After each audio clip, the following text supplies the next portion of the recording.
안녕하세요. 법무의 발을정의 강병철 변호사입니다. 네, 안녕하세요. 법무부 자립성 김민지 변호사입니다.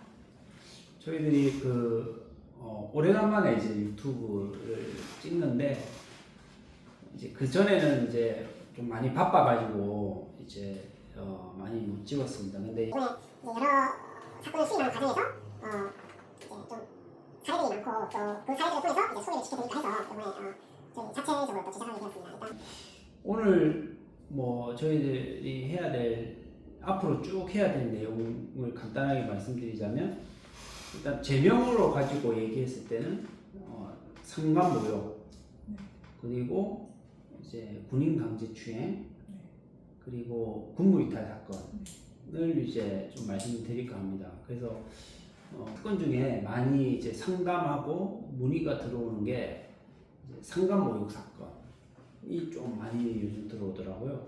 그래서 상관모욕이 어떤 죄고 그 다음에 또 어떻게 하면 처벌받을 수 있는지 그런 부분에 대해서 좀 설명 좀 해 주십시오.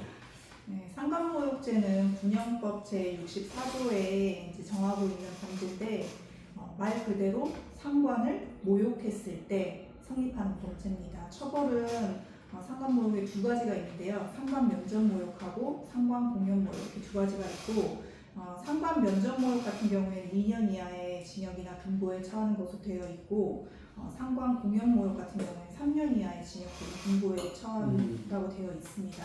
예, 법정형 자체가 징역형밖에 없기 때문에 상당히 이제 중한 범죄에 해당이 될 텐데 상관모욕이라고 하면 상관모욕에서 상관이라고 하면 이제 통상적으로는 이제 순정상관, 그다음에 뭐 비순정상관 이렇게 나눠서 얘기를 하는데 순정상관은 이제 지휘계통에서 나의 직속 상급자, 뭐 지휘관이라든지 뭐 부대장 이런 사람들을 말하는 거고 비순정상관 같은 경우에는 직속 어떤 지휘관계에 있는 사람은 아니지만 나보다 계급이 높은 사람, 뭐 상서열자 같은 계급인 경우에도 먼저 진급한 사람은 상관에 해당하죠. 그런 걸 이제 준상관, 뭐 비순정상관 이렇게 얘기를 하기도 하는데 이런 상관에 대해서 이제 모욕이라는 거는 사회적 평가를 떨어뜨릴 수 있을 만한 경멸적 표현을 하는 걸 모욕이라고 하죠. 그러니까 명예훼손이랑 비교하면 명예훼손 같은 경우에는 사실을 적시해가지고 그 사람의 뭐 사회적 평가를 떨어뜨리는 거라고 한다면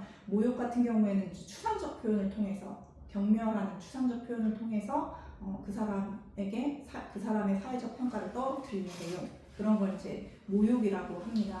그래서 상관모욕 같은 경우에는 요새 이제 가장 문제가 많이 되는 게 병사들끼리 이제 생활관에서 모여가지고 이제 일과 시간 이후에 모여서 뭐 이렇게 자기 소속 부대의 상관에 대해서 이제 뭐 소위 말하는 뒷담화, 험담을 한다든지 이러는 과정에서 이제 벌어지는 일들이 많은데 이제 관계가 좋을 때는 병사들끼리 서로 이제 뭐 욕도 하고 뭐 험담도 하고 하는데 관계가 틀어지면서 저 친구가 누구 상관 욕했다 하면서 이렇게 신고가 되는 경우가 많이 있습니다. 이제 그런 게 많이 문제가 되고 있죠. 자, 그러면 이쯤에서 다시 이제 조금 정리하자면 아무튼 상관 면전 모욕은 잘 일어나진 않죠. 그러니까 쉽게 말하면 면전에서 그러니까 상관 앞에서 모욕을 하는 경우인데 그런 경우는 거의 일단 없다고 보고 쉽게 말하면 상관 면접 모욕이 아닌 그냥 상관 모욕인데 아까 병사들 얘기하셨잖아요. 그래서 병사들끼리 이제 쉽게 말하면 뒷담화라고 하죠. 그 좀 약간 업무 중에 좀 불만이 있거나 또 그 과정에서 우리가 뭐 새끼 지는 제대로 일 안 하고 뭐 이런 이제 어떤 불평 불만에 대해서 얘기를 하는 과정에서 일어나는 그 모욕들을 이제 사건화가 되는 경우가 많죠. 그래서 상관 면전 모욕은 거의 일어나지는 않고 아까 말씀드렸듯이 면전이 아닌 이제 다른 곳에서 이렇게 아니면 채팅방이나 그렇죠. 그런 쪽에서 이제 일어나는 일들이 이제 문제가 되는 경우인데 아마 아까 상관이라는 부분에 대해서도 설명을 드렸고, 그러니까 서열 자기보다 높은 계급에 있는 사람들에 대해서는 이제 다 상관이 되니까, 거기에 따른 쉽게 말하면은 형의 처벌의 수위라든가, 그러니까 직속 상관이냐 아니면은 비순종 상관이냐 여기에 따라 혹시 처벌 수위가 달라지거나 이런 거는 뭐 양형 판단을 할 때 저희가 양형 뭐 주장을 할 때 감경 사유로 뭐 순정 상관은 아니고 비순정 상관에 해당한다. 업무적으로 크게 관련성이 없기 때문에 결국엔 업무적 관련성이 크게 없기 때문에 그 사람의 사회적 평가가 심히 침해되지 않았다라는 취지로 저희가 주장을 하는 경우가 있긴 한데 그렇죠. 그게 명확하게 양형에 있어서 반영이 되는지 안 되는지는 그렇죠. 네, 좀 의문입니다. 예. 그 판결문에는 이제 그런 거를 뭐 유리한 양형 사유, 네. 불리한 양형 사유 이렇게 적시되어 있는 건 없었던 것 같아요. 네, 실제로 본 적은 없습니다. 그래서 아무튼 자기보다 이제 높은 사람에 대해서 계급 사회다 보니까 높은 사람에 대해서 모욕을 한 행위는 이제 상관이 해당되고 그다음에 모욕적인 부분에 대해서는 아까 설명을 드렸고 그리고 이제 추가적으로 구성 요건에 보면 이제 공연성이 인정이 돼야 되잖아요. 네. 근데 앞서 우리끼리 한 얘기인데 이게 공연성이 인정되냐라고 이제 생각하고 또 그 부분에 대해서 많이 물어보시는 분들이 많은데 네. 그거는 어떻습니까? 뭐 예를 들면 난 한 명한테밖에 얘기 안 했다. 그렇죠. 네. 근데 그게 공연성이 있는 것이냐? 공연성이라는 게 뭐 둘 이상의 다수에게 전파될 가능성 뭐 이렇게 얘기를 하는데 한 명한테 얘기했더라도 그 사람이 다른 사람한테 전파할 가능성이 있다고 하면 공연성이 인정된다라는 게 판례의 태도인 것이고 그 외에 뭐 단톡방에서 이렇게 이제 한정적인 사람들이 이렇게 비밀이 잘 유지되는 어떤 단톡방에서 오고 갔던 대화 내용이 공연성이 인정될 수 있느냐의 문제가 될 수 있을 텐데 뭐 그런 경우에도 다수의 인원들이 그 안에 있다고 하면 공연성은 인정이 될 수도 있을 것 같아요. 그렇죠. 왜냐하면 사건화가 결국됐다는 거는 그렇죠. 그 모욕의 대상이 된 사람이 알게 됐다는 거잖아요. 그렇죠. 그러면 그 알게 됐다는 부분에 대해서 이미 전파가 됐다는 거고 누군가가 그 중에 한 명이 알렸다는 거기 때문에 우리가 말하는 이제 전파 가능성의 이론에 따랐을 때는 이미 공연성이 인정이 되는 그런 취지이기 때문에 그 부분에 대한 주장을 했을 때는 상당히 좀 안 먹혀 들어가는 받아들이기 어렵죠. 네. 모욕과 관련해서는 가장 이제 뭐 법리적 주장으로서 많이 하는 부분이 이제 모욕의 내용과 정도에 따라서 좀 달라지겠지만 이게 모욕적 표현에 해당하지 않는다. 내지는 뭐 이 정도는 사회상규에 반하지 그렇죠. 않는 언행이지 않느냐라고 해서 뭐 위법성 조각 사유가 있다라는 맞습니다. 주장들을 주로 많이 하게 되죠. 그래서 이제 무죄의 취지의 내용 판례들을 보면 모욕적인 부분에 대해서 배척되는 경우는 많이 없고 뒤에 그 구성 요건 그러니까 모욕죄는 상관에 대한 모욕죄는 인정되지만 그 아까 위법성 조각 사유인 20조의 정당행위 또는 사회상규에 위반되지 않는 취지로 해서 무죄를 선고하신 판례들이 많더라고요. 그러니까 이제 그 이면에는 이제 그런 거죠. 약간 이제 표현의 자유도 있고 또 우리가 모르는 이제 그러니까 그 사람한테 알려지지 않을 거라고 생각하고 우리끼리 한 일이고 그런 과정에서 이제 그게 어떻게 인지가 됐다고 해서 과연 이제 이 형사처벌 그러니까 이게 또 상간모욕죄는 아까 벌금형이 없잖아요. 그러니까 이제 쉽게 말하면 징역형밖에 없으면 징역형에서 선처를 받을 수 있는 게 뭐 선고유예라든가 집행유예인데 그것도 일단 기본적인 이제 범죄 경력에 남으니까 특히 이제 또 이 사건에서는 이제 병사들이 주로 많이 일어나는 일이고 또 이게 그 병사들은 이제 초범이고 또 이제 20대 초반에 있는 친구들이라서 그런 부분에 대해서 판사님들이 이제 또는 이제 군판사님들이 많은 고민을 해서 무죄로 또 이제 근데 대부분 보면 또 피의자도 적당하게 이제 합의가 되고 또 피의자들이 또 처벌을 원하지 않는다라는 또 그런 어떤 것들이 있기 때문에 또 좀 작게 이제 영향을 미치는 것 같긴 한데 그거는 이제 뭐 완전히 뭐 정당행위 사회상규 위반되지 않는다라는 부분에 대해서 이게 뭐 반드시 들어가야 되는 내용은 아닌데 그런 부분에 대해서 이제 언급이 좀 있었던 것 같습니다. 그래서 그런 이제 좀 고민하에서 이렇게 쓰는데 그게 인정받기는 쉽게 말해서 좀 어렵거든요. 어렵고 아무튼 상간모욕이라는 부분이 이제 워낙 또 특히 이제 병사들은 또 이제 해당이 되지만 아까 그 부사관이라든가 장교 중에서도 위에 사람들을 이렇게 좀 뒷담화 까는 경우가 있거든요. 그럼 그럴 경우에도 그 부사관하고 이제 장교들은 이제 직업 군인이잖아요. 그러면 수사 단계에서 혐의 없음 받기에는 진짜 어렵고, 두 번째로는 이제 뭐 어떻게 합의되고 선처를 받아서 기소유예 되는 경우가 있죠. 그 경우가 제일 어떻게 보면 제일 선처를 받은 거고, 그 다음에 또 부사관하고 아까 장교분들도 결국은 또 징계를 또 받거든요. 그래서 상당히 우리가 경각심을 가지고 이렇게 처신을 해야 되는 상황인데 실생활은 또 아닌 거죠.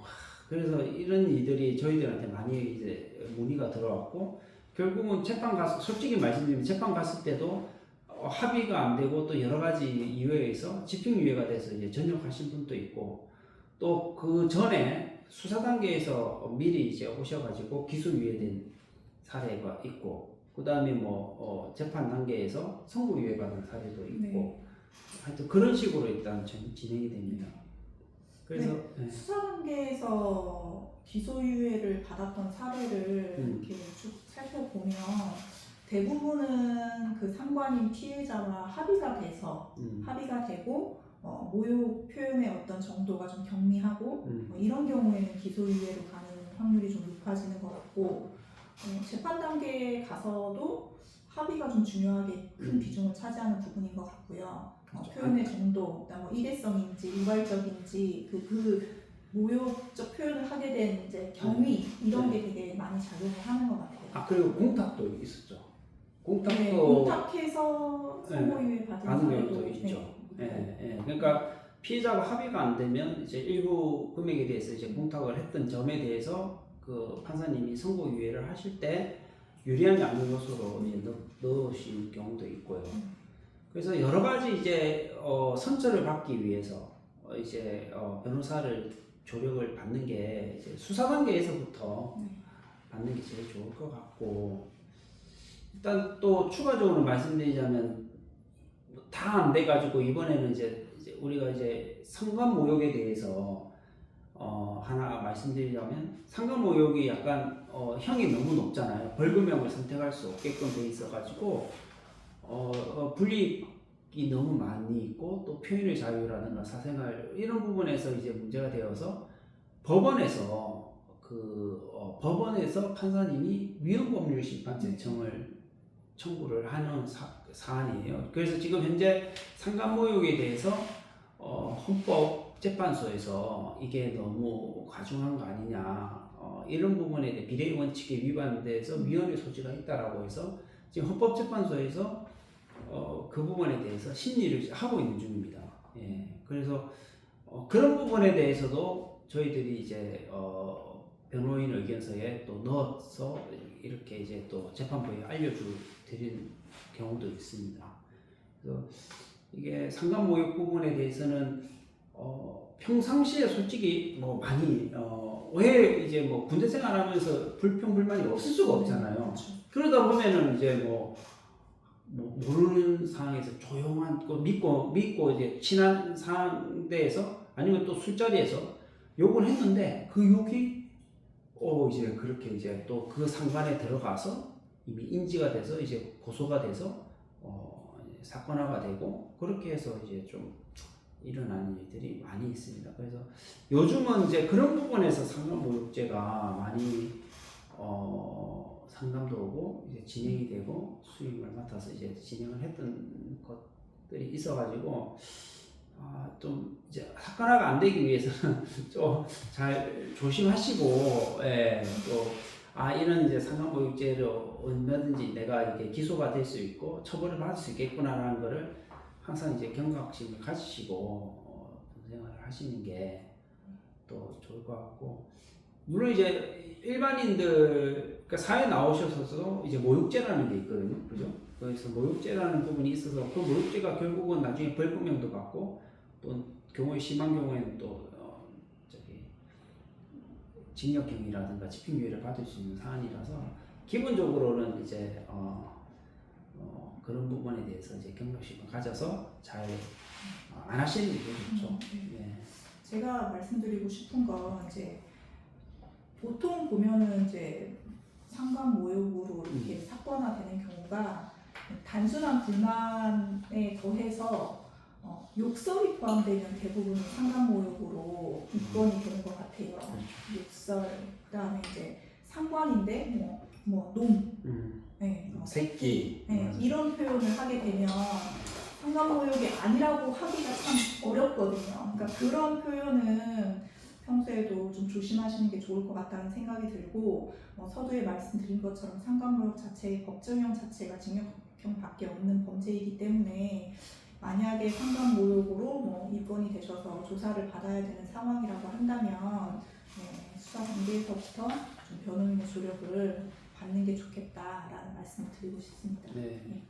그래서 이번 시간에는 이제 상관모욕 관련해서 좀 설명을 드렸고 혹시라도 이런 부분에 대해서 이제 문제가 되어서 이제 분리 조치가 되신 분은 빠른 가까운 아니면은 인터넷에 찾아서 그쪽과 그 사건에 대해서 많이 이렇게 다뤄봤던 변호사를 꼭 이제 상담 또는 이제 수임을 하셔서 선임을 하셔서 같이 이렇게 잘 대응을 해서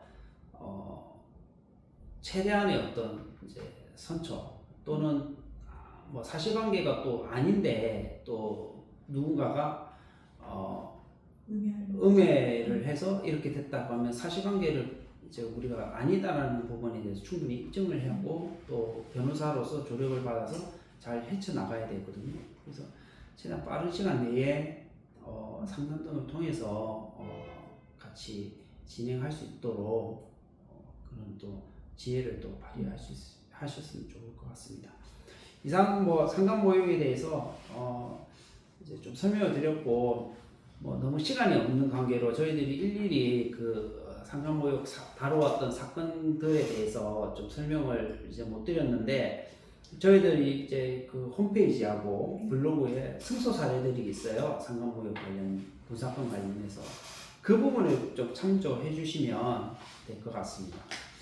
이상 보모의 바르정에서 강민철 변호사 김민지 변호사였습니다. 네. 감사합니다.